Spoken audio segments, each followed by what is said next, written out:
मैं कहता हूं तुम्हारी सारी आरएसएस एक तरफ और काशीराम का सिपाही एक तरफ। कभी भी आकर के देख लेना सम्मानित साथियों, तर्क के आधार पर अगर संविधान बदलने की बात करोगे तो तुम्हारी छाती पे जय भीम का झंडा गाड़ने का काम हम लोग करेंगे सम्मानित साथियों।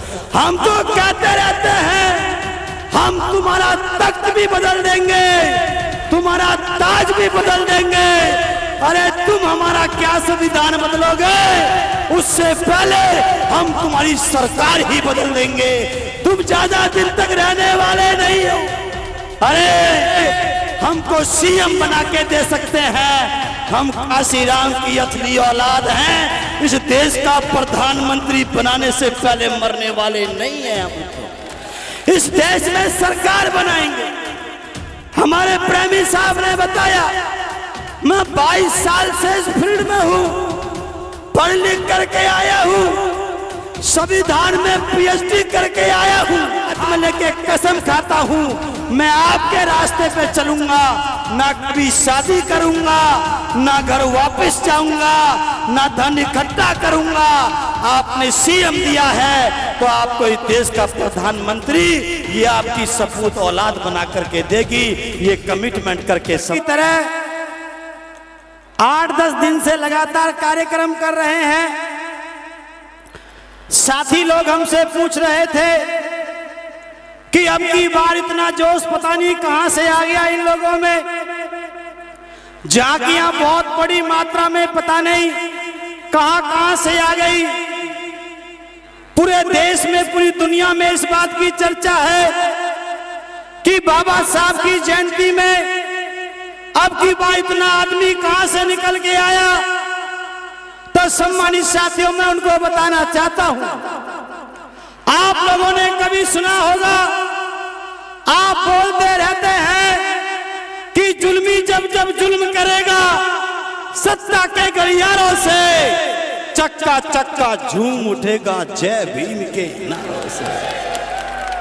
ये जय भीम का नारा इस देश में क्रांति लेकर के आएगा।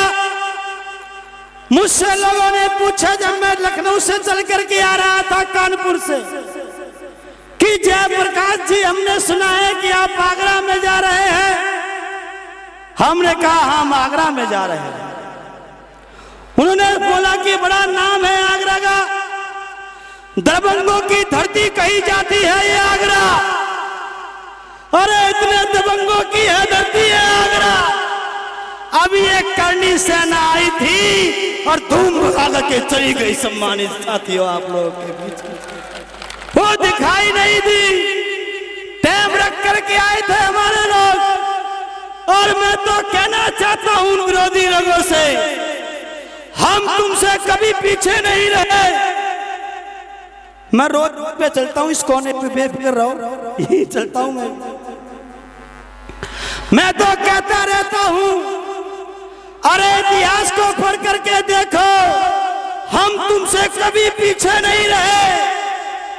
अगर ऋषि मुनियों की बात की जाए तो तुम्हारे ऋषि मुनि सारे एक तरफ और भगवान बुद्ध हमारे एक तरफ थे। सम्मानित साथियों, अगर तुमने अर्जुन को पैदा किया तो हमने आपके अर्जुन के बाप एकलव्य को हम लोगों ने पैदा करके दिखाया है।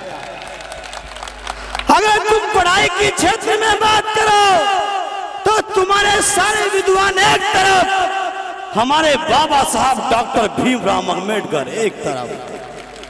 अगर दबंगाई की बात करते हो, संतों की बात करते हो तो तुम्हारे सारे संत एक तरफ और संत शिरोमणि रविदास महाराज हमारे एक तरफ। अगर तुम लोग दबंगाई की बात करते हो तो इतिहास को पढ़ के देख लेना। कल परसों की बात है, जलियांवाला कांड के अंदर 6000 भारत के बच्चों की हत्याएं हुई थी, 6000 लोगों की हत्याएं हुई थी। उनका बदला लेने के लिए किसी का खून नहीं खोला। अगर खून खोला तो हमारे समाज के शहीद ऊधम सिंह का खून खोला, जिसने जनरल डायर को उसके के घर में घुस के जाके गोली मारने का काम किया। ये दबंगाई है।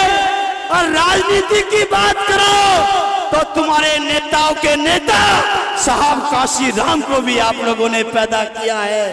एडमिनिस्ट्रेशन की बात करें तो सबसे अच्छी मुख्यमंत्री बहन कुमारी मायावती को भी आप लोगों ने पैदा किया। हम उस मिट्टी के बने हैं।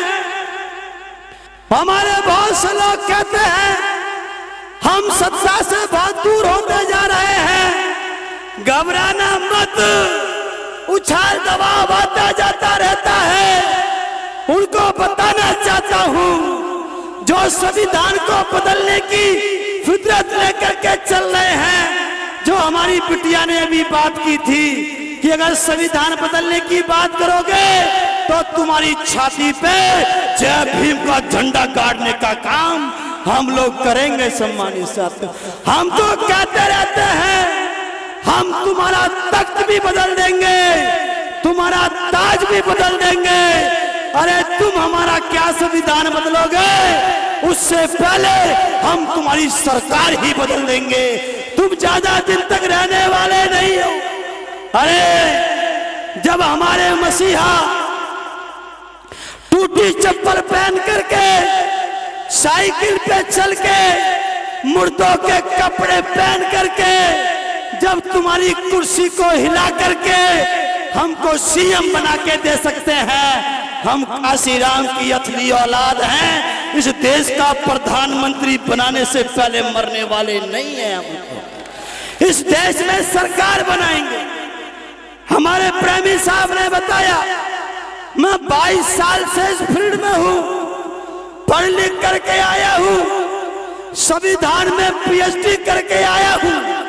मैं कहता हूं तुम्हारी सारी आरएसएस एक तरफ और काशीराम का सिपाही एक तरफ, कभी भी आकर के देख लेना। सम्मानित साथियों, तर्क के आधार पर मैं पढ़ लिख करके आप लोग के बीच में आया हूं। अपनी तारीफ नहीं कर रहा हूं, लेकिन इतना बताना चाहता हूं जब साहब काशीराम का परिनिर्वाण हुआ था तो उनकी अस्थियों का मैं रखवाली बहन कुमारी मायावती जी के द्वारा बनाया गया था।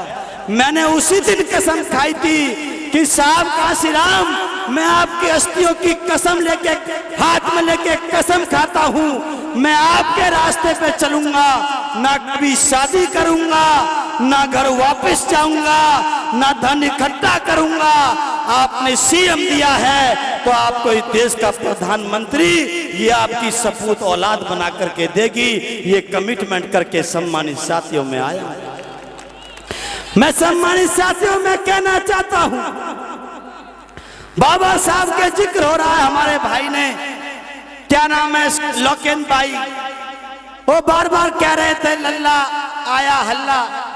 पूरी दुनिया में है, पूरी दुनिया में इनसे बड़ा कोई विद्वान, ये मैं नहीं कहता, कोलंबिया यूनिवर्सिटी ने 100 विद्वानों को ढूंढने का काम किया तो बाबा साहब को नंबर 3 की उपाधि देने का काम किया।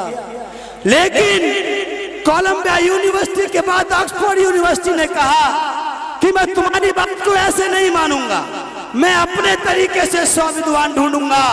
जब उस यूनिवर्सिटी ने अपने तरीके से 100 विद्वान ढूंढे तो बाबा साहब को नंबर 3 से हटा करके नंबर 1 की उपाधि देने का काम किया कि इनसे बड़ा विद्वान नहीं है।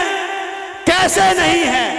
क्योंकि इस दुनिया में जो आदमी अपना जीवन जीता है वो 5 प्रकार से अपना जीवन जीता है। सामाजिक रूप से, आर्थिक रूप से, धार्मिक रूप से, राजनीतिक रूप से और प्राकृतिक रूप से। ये प्राकृतिक रूप हमारे हाथ में नहीं है, लेकिन 4 प्रकार इंसान के हाथ में है। पूरी दुनिया में ऐसा कोई समाज सुधारक नहीं हुआ जिसने चारों क्षेत्र में काम किया। किसी ने सामाजिक क्षेत्र में काम किया, नेल्सन मंडेला जैसे लोगों ने, किसी ने आर्थिक क्षेत्र में काम किया, कार्ल मार्क्स जैसे लोगों ने, किसी ने धार्मिक क्षेत्र में काम किया, किसी ने किसी क्षेत्र में काम किया। लेकिन इस दुनिया में कोई ऐसा विद्वान नहीं हुआ जिसने चारों क्षेत्र में काम किया। पूरी दुनिया में, पूरी धरती पे अकेले बाबा साहब ऐसे विद्वान हुए जिसने चारों क्षेत्र में काम किया। सम्मानित साथियों, और लोगों की क्रांति को पढ़ते हैं अगर उनको सफलता मिली तो उनकी सफलता में लाखों लाखों लोगों की जान गई। लेकिन बाबा साहब के आंदोलन में सफलता भी मिली, सभी क्षेत्र में सफलता मिली, लेकिन पूरी दुनिया में, भारत में एक भी आदमी की जान नहीं गई। ये बाबा साहब की यूनिक पर्सनालिटी का परिणाम है सम्मानित साथियों। इस बात को उस यूनिवर्सिटी ने कहा, इसलिए तो कहा जाता है विद्वानों के द्वारा कि एक तरफ मेरा भीम था और दूसरी तरफ ये दुश्मन दुनिया सारी थी, लेकिन मेरे बाबा साहब का वो कुछ ना बिगाड़ सके, क्योंकि बाबा साहब की कलम दुश्मन की तलवार पर भारी थी। हमको पढ़ना होगा सम्मानित साथियों, हमको पढ़ लिख करके तैयार होना होगा और फिर से हम लोग खड़े होंगे। काफी समय हो गया है, आपकी और भी प्रस्तुति रहेंगी। हमें भी हमारी जो प्रस्तुति वाली टीम है, जो हमारी बिटिया है और जो हमारे भाई हैं, मैं उनसे भी निवेदन करता हूं कि ये जो हमारी टीम, आयोजक टीम है, ये आपके साथ पूरे प्रोग्राम को एंजॉय करना चाहती है, लेकिन आप लोग थोड़ा सा बैलेंस करें आपस में। की बात है जब हमारे लोग पैरों में पायल पहन करके और महिलाओं का रूप धारण करके साहब काशी राम के लिए प्रचार करते थे। आज तो ये एडवांस जमाना है, इतनी अच्छी तरीके से काम होता है। तो मैं इस पूरी टीम का भी धन्यवाद करता हूँ, आयोजक टीम का भी धन्यवाद करता हूँ। आप सभी साथी यहाँ पर पहुँचे, आप सभी का धन्यवाद करते हुए आप इस कार्यक्रम को एंजॉय करो, सेलिब्रेट करो और घबराने की जरूरत नहीं है। हार जीत चलती रहती है। हम 2027 में फिर से अपना परचम लहराएंगे और 5वीं बार बहन कुमारी मायावती को उत्तर प्रदेश का मुख्यमंत्री बनाएंगे। इसी के साथ मैं अपनी वाणी को विराम देता हूँ। जय भीम, जय भारत, नमो बुद्धाय, धन्यवाद। मिलके गुल्ले गुलजार होता है, ठीक है? नहीं आया समझ?